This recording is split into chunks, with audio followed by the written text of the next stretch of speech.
For the wisdom of the Jesuits, I'd like to talk today about Saint Jan Bezim, who was kind of an interesting saint out of the Ukraine, who joined the Jesuits at an early age, was teaching for quite a while, and had this real call to work with lepers in Madagascar. Amazing, so far away from his homeland and everything. And he kept asking and eventually was sent there without any real resources, other than the fact that he really longed to work with lepers. He found the work with lepers very difficult at first. There was revulsion. He even fainted at the sight of some of the terrible things that he would see, but he stuck with it. He was an incredible fundraiser, bringing money to it.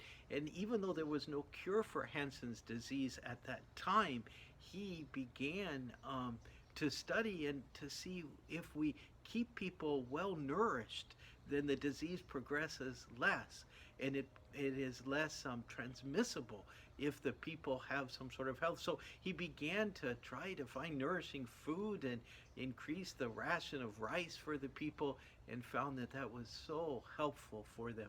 His big goal was to have a hospital for the people with Hansen's disease, and eventually, shortly before his death, he was able to open a hospital which still exists today.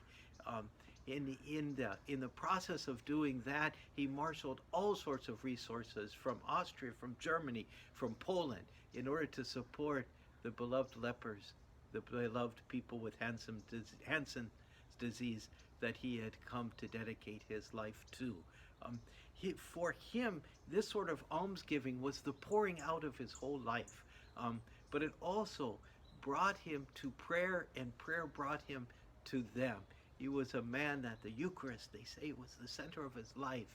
He depended upon the Virgin Mary for everything and attributed whatever success he had to her intercessions. And so prayer and service of those most in need became a wonderful combination in his life. And so may we in this Lent pray deeply, especially for those most in need. And may we find in God the strength to continue to serve others in the way that we can, and turn to our Blessed Mother that she might help us in doing that. That's the wisdom of the Jesuits for today.